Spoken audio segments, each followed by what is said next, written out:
Welcome to La Fontana. And it is very fitting that we join here at La Fontana because the La Fontana, let's be honest, is an extension of the Fossella family kitchen. And that is important because what do we do in the kitchen? We sit around as a family and we break bread together as a family.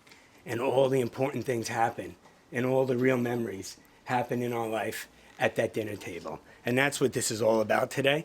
This is truly a celebration of family. And again, very fitting that we're here at La Fontana. It's a true privilege for me to be here today, not just as a former New York State Assemblyman who proudly represented the South Shore of Staten Island, and not just as a proud fellow alum like Griffin of Monsignor Farrell High School. I see the counting has started. There's a bet going in the back. But because I've known Griffin literally his entire life, I've watched this young man grow up, and I can tell you firsthand that he was destined for leadership. And with parents like Vito and Mary Pat, how could he not be? Vito, of course, is our borough president, a true leader who has always been passionate about Staten Island. But anyone who knows Griffin knows that his mom, Mary Pat, has had just as much influence on the man that he is today. Mary Pat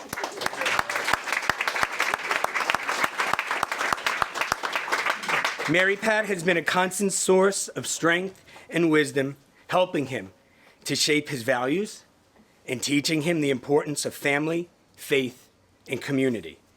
And much of that foundation was strengthened right here across the street at Monsignor Farrell.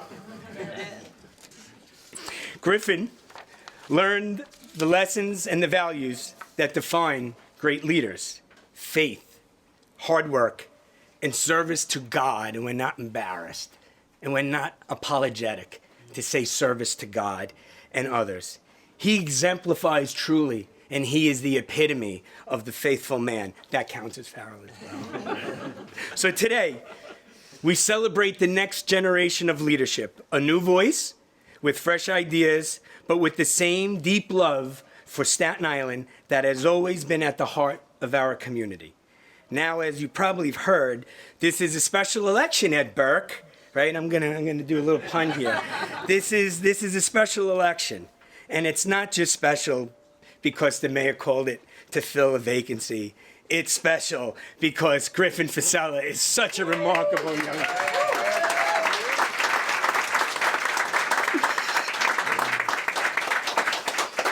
But in all seriousness, this is an exciting day for our community. It's an exciting step for Griffin, a lifelong Republican. Oh, and for the record, Griffin, by the way, who did you endorse and vote for president? Donald Trump. Thank you. And Griffin is ready to carry forward the tradition of strong leadership that the South Shore deserves. He's thoughtful, driven, and deeply committed to serving this community, just as his family has done for Staten Island for well over 3 generations. So, without further ado, it is my pleasure to introduce to you the next South Shore City Councilman for Staten Island, Griffin Fossella.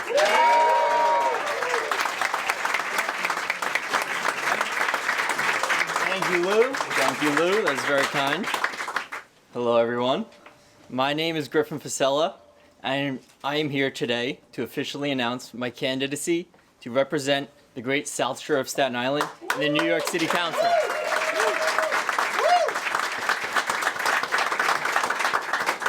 I'd like to begin by thanking the best support system in the world.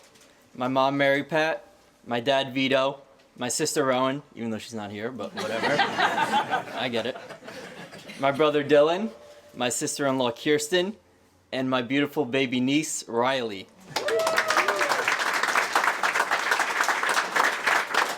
Riley can't vote yet, but we love her anyway. I'd also like to thank my good friend, Joey Fossey, for letting us gather here today. So, I was told if I said that, I get free bolognese, so figured I'd throw it in. Why not? Now, that I'm officially in the public sphere, I'd like to get on the record and say one thing that some people here might disagree with. Not me, but Billy makes the best Caesar salad at La Fontana. I'm sorry, Jose. Anyway, it's great to be joined by so many friends and families. For those of you who don't know me yet, I'd like to take the opportunity to briefly tell you about myself. I was born and raised in Great Kills. Some of my earliest memories were fishing in Jack's Pond and taking walks down to the Great Kills Marina. Growing up in Great Kills was ideal. I attended St. Clair Elementary School, and I see my 8th grade teacher here today, Mr. Hansen, the great principal of St. Joseph Hill Academy. And you don't have to say it, Mr. Hansen, but I think I was your favorite student out of us Fossellas, but whatever. Outside of school, I spent time with my brother and our friends around Great Kills, Eltingville, and beyond, trying to stay out of trouble to varying degrees of success. Cell phones and video games were around, but they were still relatively new. Growing up, I never really felt unsafe in Staten Island. Like many other men in my family, I went on to attend Monsignor Farrell High School. Sorry. Thank you, Lou. It's always great to be back here, and I see so many of my fellow Farrell men in the crowd today, so thank you guys for being here. It was here at Farrell that I made friendships and memories that will last a lifetime. And although it feels like a lifetime ago, Farrell helped me shape me into the person I am today. It was at Farrell that I began to fully realize how fortunate we are to live in this great country. Through a group called Hearing Our Heroes, of which I was a founding member, I had the opportunity to spend a significant amount of time getting to know the veterans of our community and understanding the great sacrifices that they made and make to defend our freedom. After Farrell, there was a brief hiatus from Staten Island. I graduated from the University of Rhode Island with a degree in economics, and I think Dave Byer could attest to this, but won't bore you with any of those boring stories today, so. After college, I've built a career in the private sector, in the financial services industry. And yes, you can guess it, I've battled the Staten Island to Manhattan commute and know there's a lot of work to be done to improve that, but we'll get to that.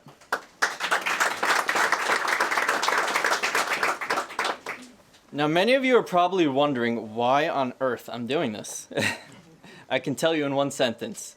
I love Staten Island.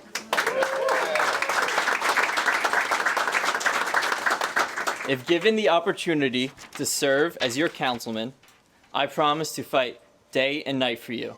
And I know that it is a privilege and massive responsibility to be an elected representative. Growing up, I had a front row view of my father working tirelessly for the people of Staten Island. I know full well that it is not a 9-to-5 job. It's 24/7. During the campaign, I look forward to talking with anyone about any issue that matters to them or their families. If you elect me as your councilman, I will work around the clock for all of my constituents, regardless of your political ideology. As Staten Islanders, we call it how it is, and we know which issues are important to us. We care about good schools, good hospitals, paved roads, and having the best parks in New York City, and also, and most importantly, making sure that city services operate as they should. Well, I'm going to call it how it is, and I know that this is not news to any of you in the crowd here today, but there are times when our government doesn't deliver on issues that are important to us. Recently, it seems to be happening quite often. Government needs to be held accountable. Growing up, we walked home from school on our own from an early age. After school, we would go to the park to play basketball on our own. It felt safe to do that. I sometimes wonder how different my childhood would be growing up today in Staten Island. I believe our communities on the South Shore are generally safe places where neighbors look out for each other. But let me tell you, commuting into Manhattan early in the morning and coming back late at night, I've seen some things that are very concerning. Just a few miles from the South Shore, if you think about it in reality, I've seen drug use and violence out in the open in our subways. I've seen people relieving themselves in the streets. That's a legitimate fact. I saw that. And in the subways. Our NYPD desperately wants to bring back law and order in the neighboring boroughs, but they're handcuffed by policies that simply don't make sense and were created by faceless bureaucrats who don't live in places that these policies hurt. We all watch the news. It's no secret that a lot of bad stuff is happening not too far from us. And if we don't hold government accountable, before we know it, the problems of the other boroughs will become our own. As your councilman, I vow to fight to take the bureaucratic handcuffs off of our police and empower them to put the real handcuffs on the criminals.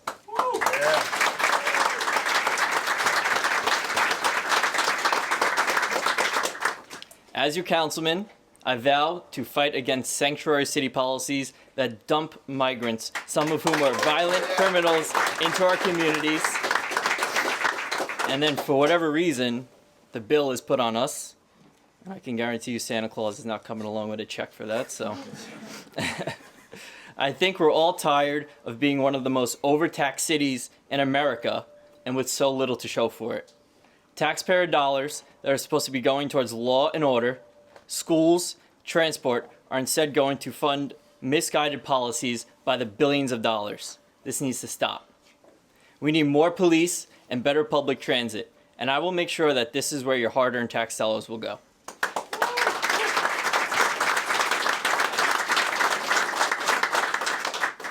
In my opinion, Staten Island has generally had great representation at all levels of government. With Donald Trump in the White House today, we are already seeing his policies come to fruition with getting the migrants out of this country and bringing back law and order. Although the page is being turned, there's still a lot of work to be done. I hope that the people of the South Shore of Staten Island give me the vote of confidence on April 29th to be the person to pick up the torch and fight for common sense government. Thank you.